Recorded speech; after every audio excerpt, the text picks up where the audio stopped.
Punta na tayo sa ating pangatlo na tatalakayin. Ito. Ma'am Susan Lar Santos, shout out. Ito, isang network lang pala. Magkabilang panig ang tanong na ayaw na mawala. Ano ang koneksyon? Connect the dots tayo ng konti. Let's connect the dots. Si Saldico is somewhat related kay Gloria Macapagal Arroyo. Ay! Alam niyo ba yon? Na si Saldico is somewhat connected kay Gloria Macapagal Arroyo. Si Saldico ay bodyguard ng 18 Marines at ang 18 Marines ay ngayon hinahandle ni Mike Defensor. So kung susukatin natin or kung therefore we can conclude na dahil si Mike Defensor ay kay Gloria at si Saldico ay connected sa 18 Marines at ang 18 Marines ngayon ay hawak ni Saldico, pwede ba nating i-conclude gamit yung mga facts na yun? Pwede nating i-conclude na maliit talaga ang titi ni Robin Padilla. Lamog!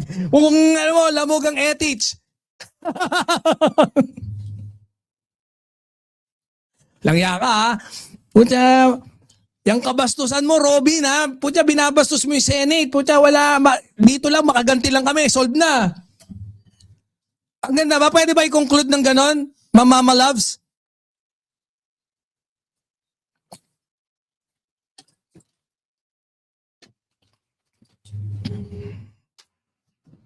Hindi, eto mga kaibigan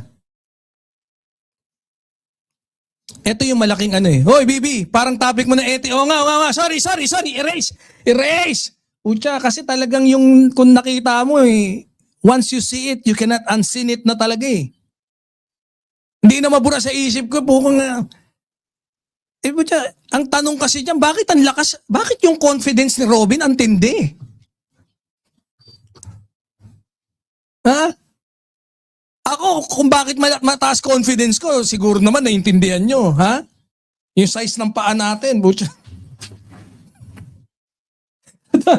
Tumatawa yung asawa ko doon, no? Alam niya puta, shit!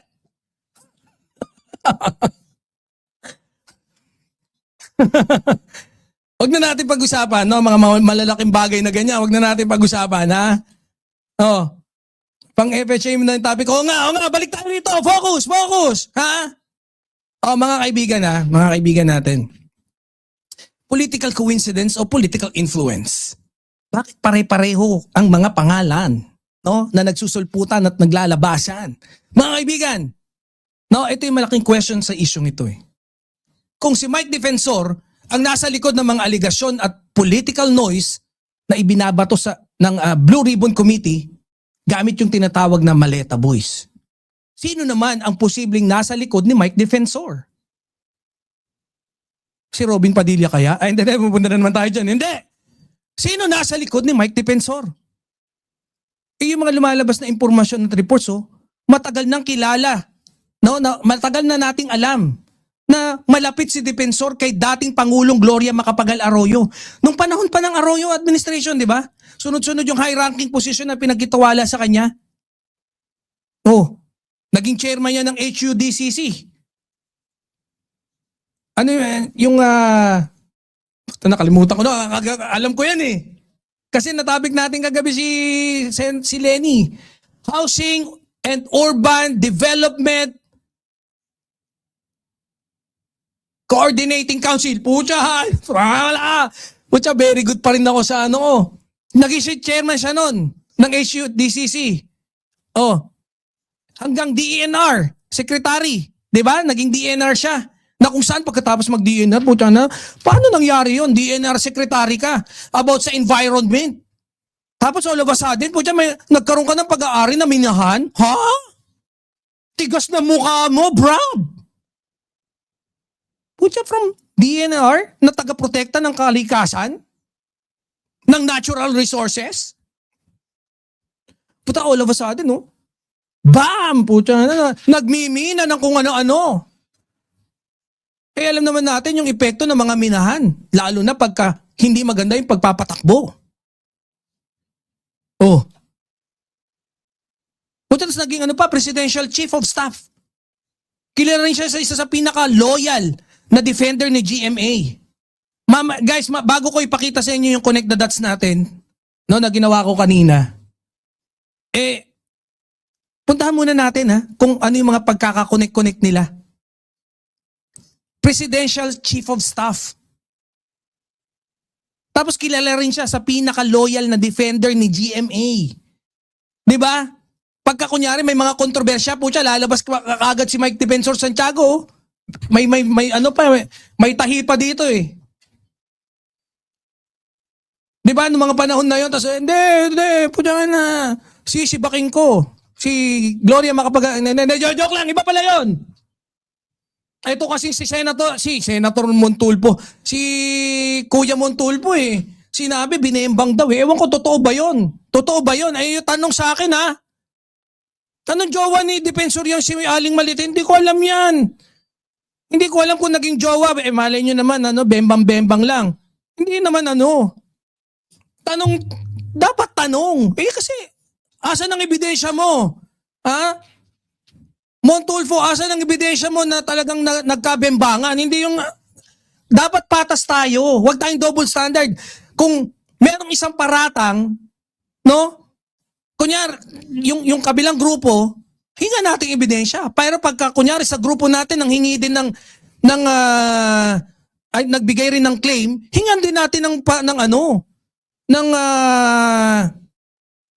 ebidensya. Magpakita ka ng puday, picture ng puday. Na talagang nagkabembangan. Di ba? Hindi pwede yung putya. Hindi, binembang yan, binembang. Putya, wala, hindi ganun. Kailangan may patunay ka. Saan? Ipakita mo yung kipay. Ay, yung ebidensya. Bulatlatin mo yun.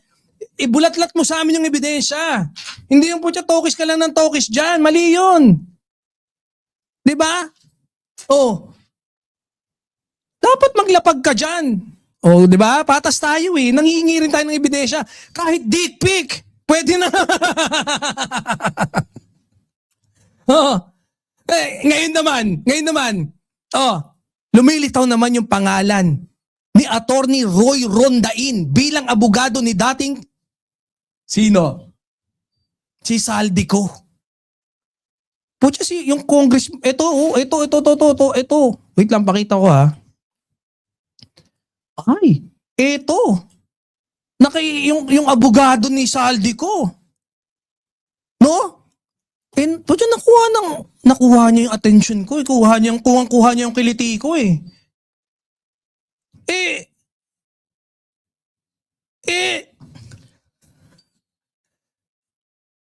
totoo ba?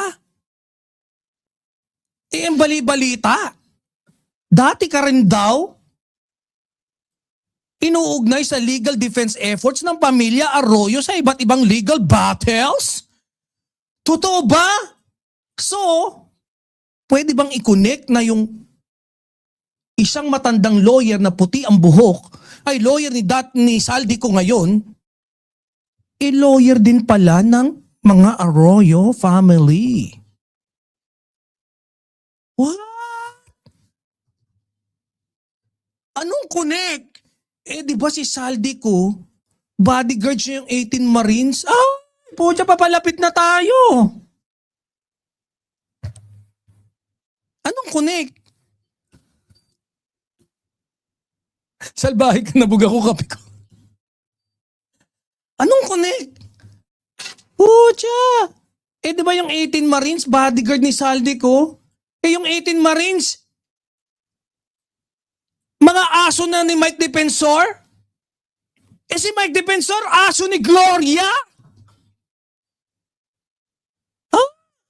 Bakit? Sino palang may pakana ng kaguluhan at saka yung posibleng mastermind ng destabilization? kinunik the dots mo, hindi kaya si Gloria Aling Maliit na abogado niya pala yung maputi yung buhok, na abogado rin ni Saldico, na bataan yung mga 18 Marines na ngayon hinahada bells ni Mike Defensor? Ay, nako. Kunik-kunik kaya? Totoo kaya yun? Posible kaya nagkakabembangan dyan, and then Connect kaya? Si Gloria Aling Maliit ang nagpauso ng destabilization ng dating-dati pa. No, kung saan nakuha niya yung kiliti ng mga tao dahil po isa siya sa mga pinakamatagal na humada dyan sa pagiging pangulo, di ba? Yung technique, siya nga yung may formula para magtagal ka dun sa administrasyon Kung 6 years yung pagiging pangulo, kunin mo yung di ba? Kunin mo yung remaining years, i-max mo ng 4 years para po siya 10, halos 1 dekada ka namumuno bilang pangulo. Tapos, sila pa yung nagpauso nung kasama niya si Sara Duterte na kung saan, no? Nagkaroon, kinuditan nila yung para mamuno doon sa Congress. Naku po! Hindi kaya lumalabas ngayon na ang mastermind pa rin ng kaguluhan na to is maliit ang titi ni Robin Padilla? Ay, hindi, joke lang. Ba't na sorry, lagi napupunta ron No, Boss Romic, napupunta ron. Kaya pala parang asong ulul si Mike Defensor, nauulul kay Aling Small. Si Mrs. Small. Ma'am Ninita umalis, so ganun pala yun, no? So, kung si Gloria Macapagal Arroyo, dating binibembang ni Mike Defensor, ay hindi, sabi niya hindi ako may tanong doon kung talagang dating nagkakabembangan in the Gedli, si Mike Defensor at si Gloria Macapagal Arroyo, tapos ito ngayon, no, yung Bakal Boys o yung Basura Boys, na 18 Basura Boys, mga bataan ni Saldico. Si Saldico ngayon, ay bataan niya yung mga 18, na so meron silang common interest, tapos yung attorney, putya, kumukunik pala, matagal na palang abogado ng Gloria, ng Arroyo family. Wait nga, i-search ko nga. Baka may connect, no? Gloria Macapagal Arroyo. Gloria Macapagal Arroyo and Attorney Rodain.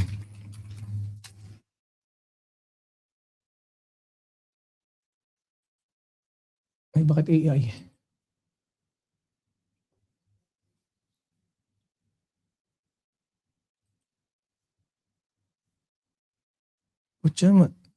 Anong year to? 2011, Arroyo was ordered. Alam ko meron silang dinibank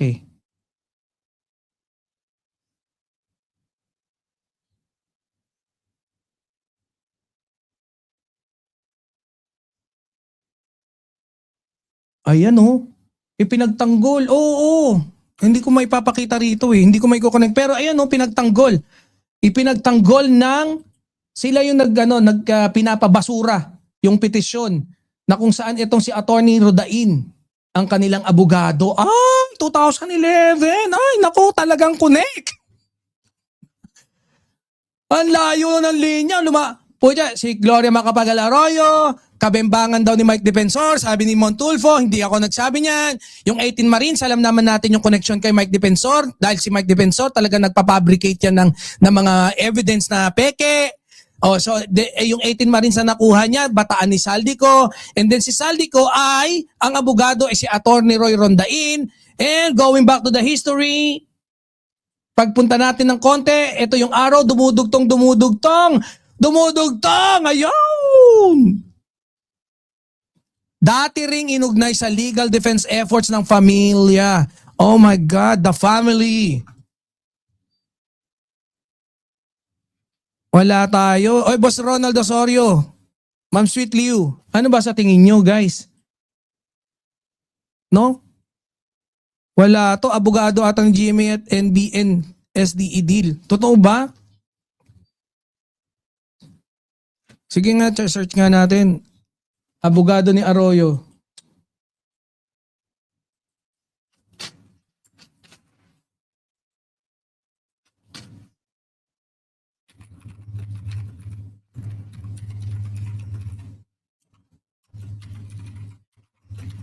Ano? ZTE.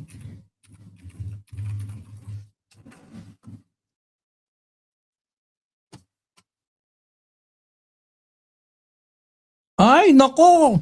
Totoo nga. Oh, eto sabi pucha, it's about whistleblower din. Ang mga abogado nagsilbing tagapagsalita ng legal na tagapayo ni dating Pangulong Gloria Macapagal Arroyo, ang asawa ni dating First Gentleman Jueza Miguel Arroyo, NTC deal na sina Attorney Raul Lambino. Ay, di ba? Singer yun di ba?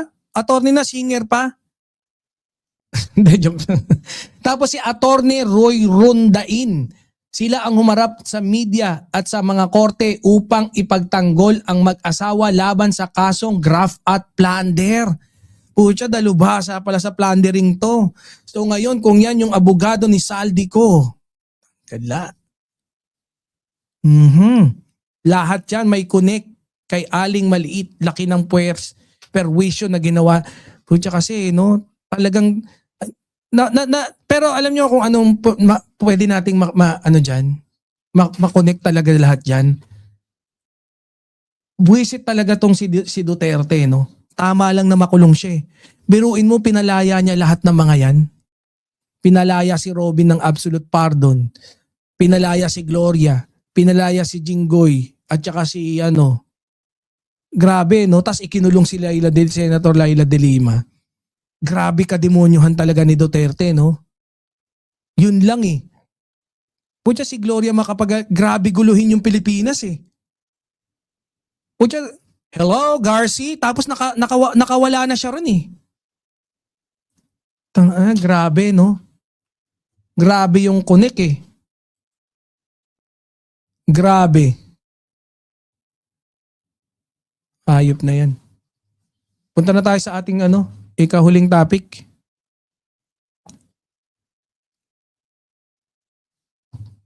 Andyan pa ba kayo? Oo, cute si Arroyo. Nakamayan ko yan. Kaya lang sa tingin ko, plastic na maliit. Totoo ba? Pwedeng ibulsa, ganon? Pocket size? Oo. Pero connect din, Aling maliit. Tapos titing maliit. Abogadong maliit, si Topacio yun. Diba? Aling maliit, yan na yun.